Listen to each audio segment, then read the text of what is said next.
Apocalypse आने से पहले तुम्हारे सामने 3 ऑप्शन दिए गए हैं, तुम कौन सा चुनोगे?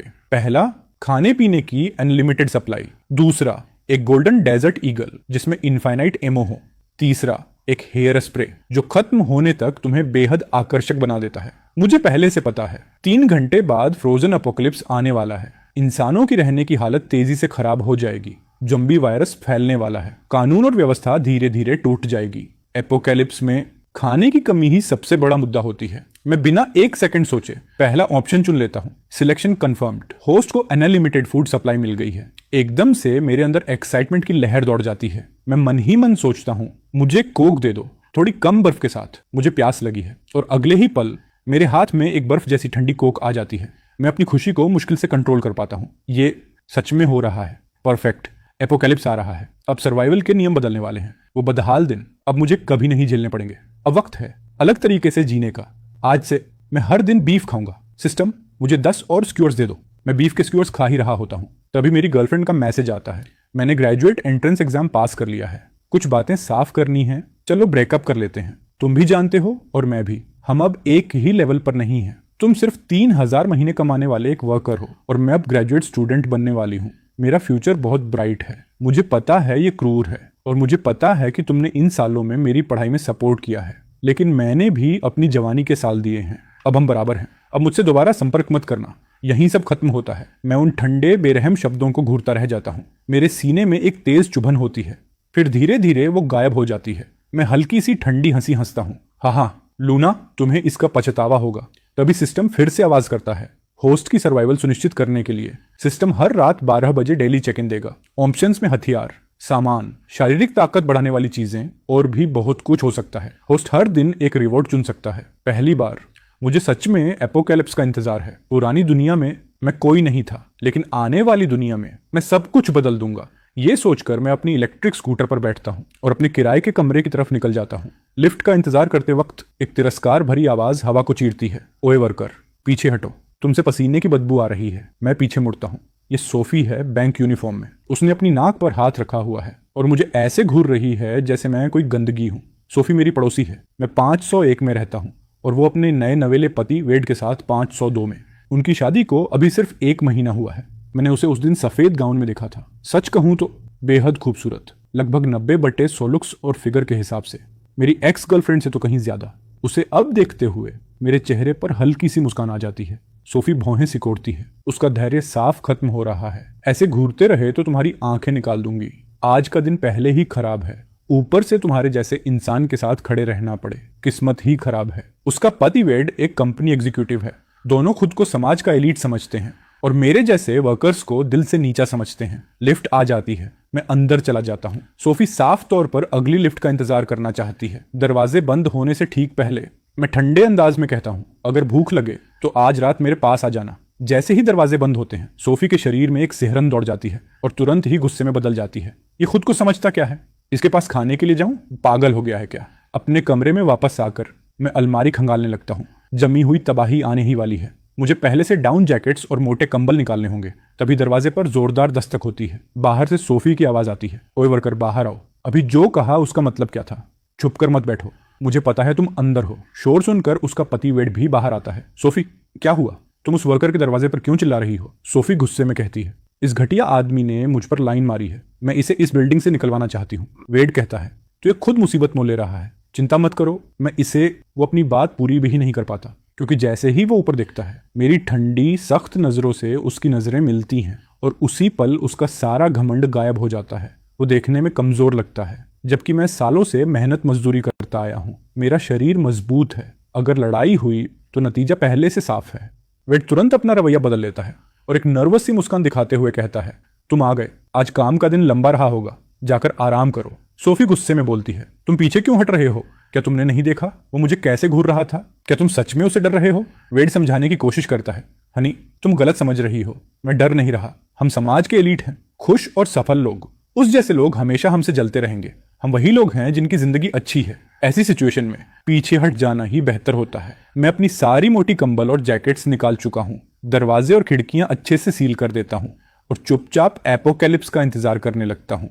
उस रात जो हवा पहले गर्म थी, उसमें अचानक बर्फीली ठंड घुसने लगती है। आसमान से भारी भारी बर्फ गिरनी शुरू हो जाती है और फिर बर्फ पागलों की तरह बरसने लगती है, जैसे कोई बाढ़ आ गई हो। सिर्फ 30 मिनट में तापमान 30 डिग्री से गिरकर 0 डिग्री हो जाता है और लगातार नीचे जाता रहता है। उसी समय मेरे दिल में हल्की सी खुशी जागती है। मिडनाइट। आज के डेली चेक इन रिवॉर्ड्स ये हैं। पहला, 10,000 थर्मल सूट्स खास मटेरियल से बने जो -100 डिग्री तक की ठंड झेल सकते हैं। दूसरा, एक वायरलेस बैटरी पैक जो हर इलेक्ट्रॉनिक डिवाइस के साथ काम करता है। तीसरा, 10,000 टेराबाइट का फ्लैश ड्राइव जिसमें हर फिल्म, शो और वीडियो मौजूद है। चौथा, एक ऐसा खरबूजा जो इतना मीठा है कि तुरंत डायबिटीज दे दे। कुछ पल सोचने के बाद मैं पहला ऑप्शन चुनता हूँ। तापमान बहुत तेजी से गिर रहा है, गर्म रहना सबसे जरूरी है, लेकिन सच में क्या सिस्टम मजाक कर रहा है? 2 दिन से लगातार आखिरी ऑप्शन जोक ही क्यों होता है? जैसे ही मेरा चुनाव कंफर्म होता है, मैं ध्यान लगाता हूँ और एक काला थर्मल सूट मेरे हाथों में प्रकट हो जाता है। उसका कपड़ा कमाल का है, इतना मुलायम जैसे कॉटन और उतना ही स्मूथ जैसे कश्मीरी। मैं उसे पहन लेता हूँ और मेरी आंखें चमक उठती हैं। ये सिर्फ ठंड को रोकता नहीं, बल्कि खुद ही गर्मी पैदा करता है। मेरा चेहरा, हाथ, पैर सब खुले होने के बावजूद मुझे बिल्कुल भी ठंड महसूस नहीं होती। ऐसा लग रहा है जैसे बसंत का मौसम हो। खाना और गर्मी दोनों सुरक्षित होने के बाद मैं खिड़की के पास बैठ जाता हूँ और बर्फ को पूरे शहर को सफेद रंग में रंगते हुए देखता हूँ। अचानक नीचे से एक चीख सुनाई देती है। मैं तुरंत खिड़की की ओर भागता हूँ और नीचे झांकता हूँ और वहीं जम जाता हूँ। एक युवक का चेहरा दरारों से फट चुका है। उसकी त्वचा का हर हिस्सा उसी तरह की दरारों से भरा हुआ है। उसके आसपास खड़े लोग घबराकर भागने लगते हैं। 30 सेकंड के अंदर उसकी आंखें फैल जाती हैं और वो जमीन पर गिरकर बिल्कुल शांत हो जाता है। मर चुका है और वो अकेला नहीं है। कुछ ही मिनटों में और भी लोगों के शरीर पर वही दरारें दिखने लगती हैं। पूरा कॉम्प्लेक्स अफरा तफरी में बदल जाता है। मैं ध्यान से उन्हें देखने लगता हूँ। हर एक इंसान जो बर्फ में खेल रहा था, उसी के साथ ये हुआ है। क्या ये बर्फ जहरीली है? बर्फ के संपर्क में आने के 5 मिनट के अंदर दरारें बनती हैं और 30 सेकंड में मौत। अब सवाल ये है, क्या ये जहर एक इंसान से दूसरे में फैल सकता है? मैं धीरे से सांस छोड़ता हूँ। क्रूर, इतने कम समय में नीचे 1 दर्जन से ज्यादा लोग मर चुके हैं। मैं अपना फोन खोलता हूँ। टॉक्सिक स्नो जैसे शब्द पहले ही ट्रेंडिंग में आ चुके हैं। बिल्डिंग का ग्रुप चैट फट पड़ा है। कोई है? कृपया बच्चों को बचाओ। इस दुनिया को क्या हो गया है? ये बस अस्थाई है। मुझे पता है हमें बचा लिया जाएगा। क्या किसी के पास पानी या खाना है? मैं जितना कहो उतना पैसा दूंगा। समझदार लोग पहले ही समझ चुके हैं। ये कोई ऐसी आपदा नहीं है जो जल्दी खत्म हो जाएगी। सिर्फ 1 घंटे में बर्फ आधा मीटर तक जम चुकी है और रुकने का कोई नाम नहीं ले रही। मैं दरवाजे और खिड़कियां चेक करता हूँ, ये पक्का करने के लिए कि कहीं से भी बर्फ अंदर ना आ सके। फिर चैन की सांस लेकर लेट जाता हूँ। अगली सुबह ठीक 8 बजे मैं समय पर उठ जाता हूँ। मैं खिड़की के पास जाता हूँ और बाहर देखकर कुछ पल के लिए बस देखता ही रह जाता हूँ। कल रात की सारी लाशें पूरी तरह बर्फ के नीचे दब चुकी हैं। बर्फ इतनी जम चुकी है कि पहली मंजिल से भी ऊपर पहुंच गई है। तापमान गिरकर -30 डिग्री तक पहुंच चुका है। बस एक छोटी सी राहत है। अभी के लिए बर्फ गिरना रुक गई है, लेकिन ये कब फिर शुरू होगी कोई नहीं जानता। मैं अंदर की सुविधाएं चेक करता हूँ। कोई सरप्राइज नहीं। पानी, बिजली, गैस सब बंद हो चुके हैं। सिर्फ ठंड ही काफी डरावनी थी। अब ऊपर से ये सब भी खत्म। ऐसी ठंड में लोग बस मोटे कपड़े पहनकर किसी तरह टिके रह सकते हैं, लेकिन कितने लोग बच पाएंगे?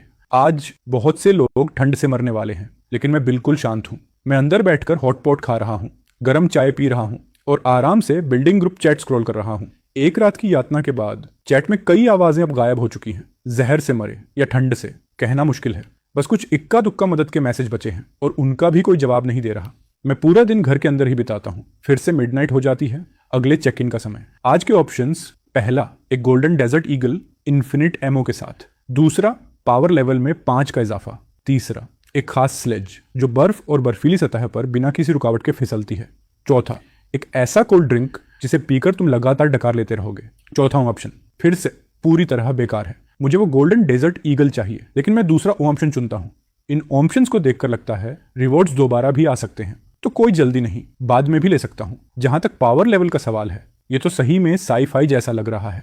जैसे ही मेरा चुनाव कंफर्म होता है, मेरे शरीर में ताकत की एक जबरदस्त लहर दौड़ जाती है। मैं पास रखी मजबूत लकड़ी की टेबल पर मुक्का मारता हूँ। टेबल का कोना टुकड़ों में बिखर जाता है। मैं संतुष्ट होकर मुस्कुराता हूँ। ये अपग्रेड हर चीज को बढ़ाता है, ताकत, सटीकता, फाइटिंग स्किल, सब कुछ। और सबसे खास बात, मेरे हाथ को जरा भी दर्द नहीं हुआ। 3 दिन और बीत जाते हैं। मैं अभी तक बाहर नहीं गया हूँ। बाहर बर्फ कभी गिरती है, कभी रुक जाती है। अब तो बर्फ लगभग मेरी खिड़की तक पहुंच चुकी है। आखिरकार मेरा इंतजार खत्म होता है। गोल्डन डेजर्ट ईगल फिर से चेक इन में आ जाता है और उसके साथ एक पैसिव स्किल हर गोली अपने आप निशाने पर लगेगी। तीसरे रिवॉर्ड के लिए मैं कंसेंट हीट स्टोव चुनता हूँ। ये एक छोटे से कमल के फूल जैसा दिखता है, हथेली में फिट होने जितना छोटा, हल्की नीली रोशनी के साथ चमकता हुआ। इसे न चार्ज करने की जरूरत है, न ही किसी ईंधन की। ये अपनी अनंत ऊर्जा पर चलता है। इसे कमरे में रख दो और 3 मीटर के अंदर तापमान 26 डिग्री बना रहता है। लेकिन एक शर्त है, दीवारें इसकी गर्मी को रोक देती हैं। लेकिन जब तुम्हारे पास ऐसे 10,000 हों तो कुछ को कमरे में फैला देने से ही काम बन जाता है। मैं थोड़ी देर के लिए चुप हो जाता हूँ। क्या ये चीज मेरे थर्मल सूट को बेकार बना रही है? खैर, एक फायदा तो है, अब मैं घर पर आराम से नहा सकता हूँ। पहले दिन जो अनलिमिटेड फूड सप्लाई मिली थी उसमें गर्म पानी भी शामिल है। मेरे फोन में अभी भी थोड़ी बैटरी बची है। मैं देखता हूँ बिल्डिंग चैट में कोई सुझाव दे रहा है, सब लोग अंडरग्राउंड पार्किंग में जाकर सामान का आदान प्रदान करें। सच में ये आइडिया बुरा नहीं है। पार्किंग लॉट बाहर से जुड़ा हुआ है, लेकिन सारे एंट्रेंस बर्फ के नीचे दब चुके हैं। हर बिल्डिंग से इमरजेंसी सीढ़ियों के जरिए वहां पहुंचा जा सकता है। पूरा दिन अंदर बैठकर खाना खाना अब थोड़ा बोरिंग लगने लगा है। मैं नीचे जाकर देखने का फैसला करता हूँ। अंडरग्राउंड पार्किंग लोगों से भरी हुई है। मैं अंदाजा लगाता हूँ पूरे कॉम्प्लेक्स में 15 बिल्डिंग्स और 3,700 से ज्यादा लोग हैं। लेकिन यहाँ सिर्फ लगभग 600 लोग आए हैं। मतलब सिर्फ 5 दिनों में कितने लोग खत्म हो चुके हैं। हालांकि पूरी सच्चाई ये नहीं है। बर्फ रात में शुरू हुई थी, इसलिए बहुत से लोगों ने उसे छुआ ही नहीं। कई परिवारों के पास अभी भी घर में स्टॉक होगा, उन्हें अभी ट्रेड करने की जरूरत नहीं पड़ी। यहाँ लोग अजीब अजीब चीजों का सौदा कर रहे हैं। फोन के बदले पानी, सिगरेट के बदले नूडल्स, एक चिकन लेग के बदले दवाई। ज्यादातर लोग खाने और पानी के लिए मोल भाव कर रहे हैं। कुछ लोग बीमार रिश्तेदारों के लिए दवाई लेने की कोशिश कर रहे हैं। अचानक गिरे तापमान ने कई लोगों को बीमार कर दिया है। ज्यादातर पानी की बोतलें जम चुकी हैं, लेकिन थोड़ा इंतजार करने पर पिघलकर पीने लायक हो जाती हैं। तभी मेरी नजर वेड और सोफी पर पड़ती है। उनके सामने सोना चांदी के गहने रखे हुए हैं। लगता है सोफी ने अपनी शादी के गहने तक निकाल दिए हैं, सिर्फ जिंदा रहने के लिए। लेकिन अब एपोकैलिप्स को कई दिन हो चुके हैं और यहाँ हर कोई जानता है सोना चांदी की अब कोई कीमत नहीं रही। पुरानी दुनिया में पैसे से सब कुछ मिल जाता था, लेकिन इस दुनिया में कोई उन्हें देखना भी नहीं चाहता। सोफी ऊपर देखती है और मुझे उसे देखते हुए मुस्कुराते पकड़ लेती है। लिफ्ट में कहीं मेरी बात उसके दिमाग में गूंजने लगती है। अगर भूख लगे तो आज रात मेरे पास आ जाना। क्या उसे पहले से पता था कि बर्फ आने वाली है? मैं उनके पास नहीं जाता, बस इधर उधर घूमता रहता हूँ। तभी मेरी नजर एक और महिला पर पड़ती है। उसकी फिगर और लुक्स सोफी जितने ही अच्छे हैं और मेरी आंखें चमक उठती हैं। वो एक कोने में अकेली बैठी है। उसके सामने सिर्फ महंगे बैग्स और मेकअप रखा है, बिल्कुल सोफी के गहनों की तरह, और कोई भी उन्हें खरीदने में दिलचस्पी नहीं दिखा रहा। मैं उसे देखते हुए आसपास हो रही बातचीत को ध्यान से सुनता हूँ और धीरे धीरे कुछ जरूरी जानकारी जोड़ता हूँ। पहली बात, बर्फ में मौजूद टॉक्सिन सिर्फ सीधे स्किन कांटेक्ट से फैलता है, हवा से नहीं फैलता। ये सुनकर थोड़ी राहत मिलती है, वरना कोई भी खिड़की खोलने की हिम्मत नहीं करता। दूसरी बात, कुछ लोग जो बहुत हताश थे उन्होंने ट्राई किया और पता चला कि अगर स्किन सीधे बर्फ को न छुए तो कम गहरी बर्फ में चलना संभव है। लेकिन समस्या ये है, पूरे कॉम्प्लेक्स में बर्फ पहले ही 3 मीटर से ज्यादा जमा हो चुकी है। अब कोई भी बाहर निकलकर सप्लाई नहीं ला सकता। कुछ लोग कारों को मॉडिफाई करके बाहर निकलने की बात कर रहे हैं, लेकिन ये लगभग नामुमकिन है। इतनी बर्फ में एक खुदाई मशीन भी मुश्किल से चलेगी, तो आम कार की क्या बात। लोग कितने हताश हो चुके हैं, ये साफ दिखता है। तीसरी बात मुझे रोक देती है। जिन लोगों की मौत टॉक्सिन से हुई है उनकी आंखों की पुतलियां ग्रे सफेद हो गई हैं और उनके शरीर भयानक तरीके से मुड़े हुए पाए गए हैं, देखने में बहुत डरावना। क्या ये सब लाशें ज़ॉम्बी में बदल सकती हैं? जितना सोचता हूँ उतना ही ये संभावना सही लगती है। अगर मौसम गर्म हुआ और ये शरीर पिघले तो इनके वापस उठने का खतरा है। लगता है आगे अगर चेक इन में पावर लेवल अपग्रेड मिले तो उसे जरूर लेना चाहिए। जितना मजबूत मैं रहूंगा उतना ज्यादा मेरे बचने के चांस होंगे। तभी एक महिला मेरे पास आती है। हैंडसम, ये सब हाई एंड डिजाइनर बैग्स हैं, इन पर काफी पैसा लगा है। क्या मैं इन्हें खाने के बदले ट्रेड कर सकती हूँ? अब ये सब बेकार हो चुका है। क्या तुम्हारे पास कुछ सच में काम का है? जूलिया का चेहरा थोड़ी देर के लिए सख्त हो जाता है। वो जानती है डिजाइनर बैग्स अब किसी काम के नहीं हैं। सब लोग भूखे हैं। फैशन की अब कोई वैल्यू नहीं बची। वो अकेली रहती है, कोई सपोर्ट नहीं है। ऐसी दुनिया में उसके पास सिर्फ एक ही चीज बची है देने के लिए, लेकिन वो अभी उस हद तक जाने के लिए तैयार नहीं है। ये लो। वो झिझकते हुए अपनी जेब से काला प्लास्टिक बैग निकालती है। मैं उसे लेता हूँ और वजन महसूस करता हूँ।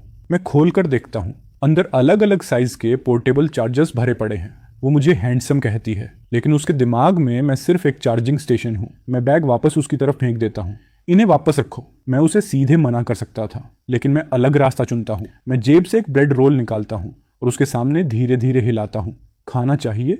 मेरे पास आ जाओ। मैं उसकी आंखों में देखता हूँ, फिर मुड़कर चला जाता हूँ। जूलिया अपने होंठ काटती है, उलझन में है। एक दूसरी दुनिया में। वो शायद उसे देखती भी नहीं, लेकिन अब उसे वही इंसान बुला रहा है। गुस्सा आता है, लेकिन उसके पास कोई चॉइस नहीं। मैं आगे बढ़ता रहता हूँ, अगला टारगेट ढूंढते हुए। सिर्फ 2 मिनट बाद 3 बड़े आदमी बिल्डिंग 7 की सीढ़ियों से बाहर निकलते हैं, हाथों में कुल्हाड़ियां लिए। उनका लीडर ड्रेक है, मजबूत शरीर, सख्त चेहरा। चलो सब कुछ ले लो। वो सीधे एक स्टॉल पर टूट पड़ता है। वहां एक 70 साल की बूढ़ी महिला थी, उसके पास सिर्फ एक कैन था। ड्रेक उसे छीन लेता है। वापस करो, वो मेरा है। बूढ़ी महिला उसका हाथ पकड़ लेती है, रोते हुए। ड्रेक की आंखों में ठंडा गुस्सा आता है। वो कुल्हाड़ी उठाता है और नीचे गिरा देता है। महिला बिना आवाज के गिर जाती है। उसने उसे मार दिया, कोई चिल्लाता है। भीड़ में अफरा तफरी मच जाती है, सब भागने लगते हैं। मुझे चिंता नहीं है, मेरे पास पावर अपग्रेड है। ये लोग मेरे सामने कुछ नहीं, लेकिन मैं लड़ाई में नहीं पड़ना चाहता। मैं भागती भीड़ के साथ धीरे धीरे अपने घर की तरफ लौट जाता हूँ। अब हालात कंट्रोल से बाहर जा रहे हैं। ड्रेक चिल्लाता है, चलते रहो।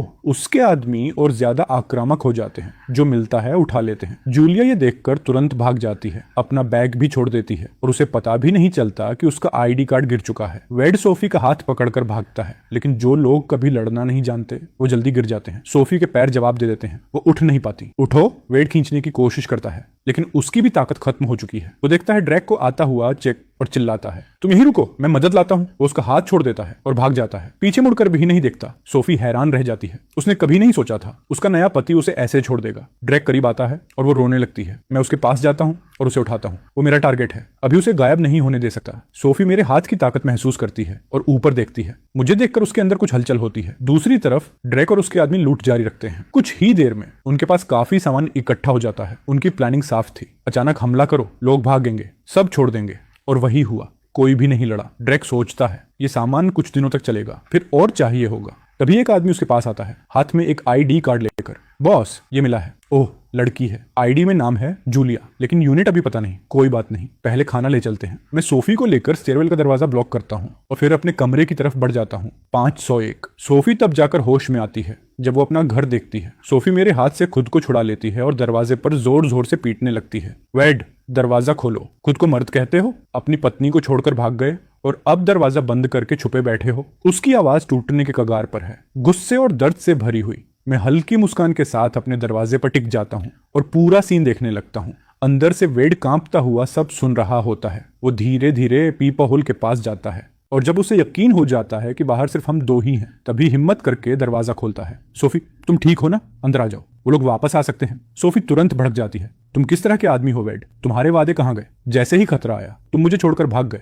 मुझे नहीं पता था कि मैं ऐसे इंसान से शादी कर रही हूँ। वो मुझे वहां खड़ा देखकर थोड़ा रुकता है। वेड का चेहरा कड़क हो जाता है। सोफी, मेरी बात सुनो। मैं डर कर नहीं भागा था, मैं मदद लाने गया था, लेकिन कोई नहीं मिला। मेरे पास कोई चॉइस नहीं थी। मैं वापस आकर कुछ हथियार लेने आया था। मैं तुम्हें बचाने ही आ रहा था। तुम भरोसा करो। सोफी तुरंत जवाब देती है, तो फिर दरवाजा क्यों बंद किया?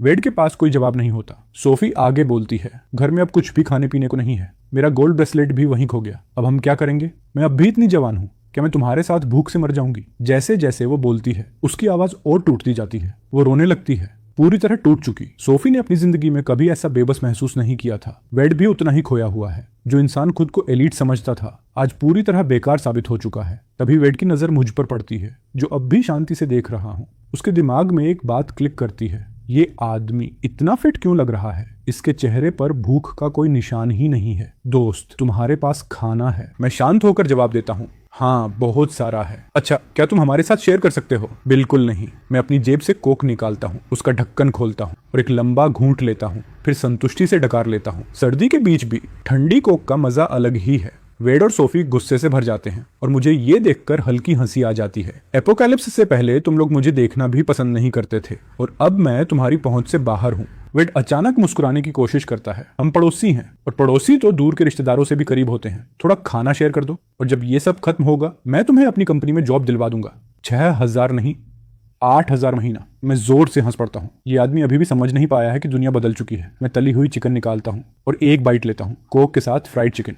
Perfect combination. दोनों उसे घूरते रह जाते हैं जैसे सांस अटक गई हो। सोफी हिम्मत करके बोलती है, हम खरीद लेते हैं, पैसे दे देंगे। मैं धीरे से पूछता हूँ, तुम्हें बाहर की हालत का अंदाजा भी है? तो फिर तुम क्या चाहते हो? मैं नजरें धीरे धीरे सोफी पर टिकाता हूँ। सीधी बात है, मेरा घर गंदा है, मुझे कोई चाहिए जो इसे साफ करे। मैं तुम्हें काम पर रख सकता हूँ, मेरी मेड के रूप में। सुबह 8 बजे से रात 8 बजे तक मेरी जरूरतें संभालनी होंगी। बदले में 3 टाइम खाना और एक ब्रेड रोल प्लस पानी रोज मिलेगा। सोफी तुरंत भड़क जाती है, तुम्हारी हिम्मत कैसे हुई? मैं समाज की एलीट हूँ और तुम चाहते हो मैं तुम्हारी नौकरानी बनूं?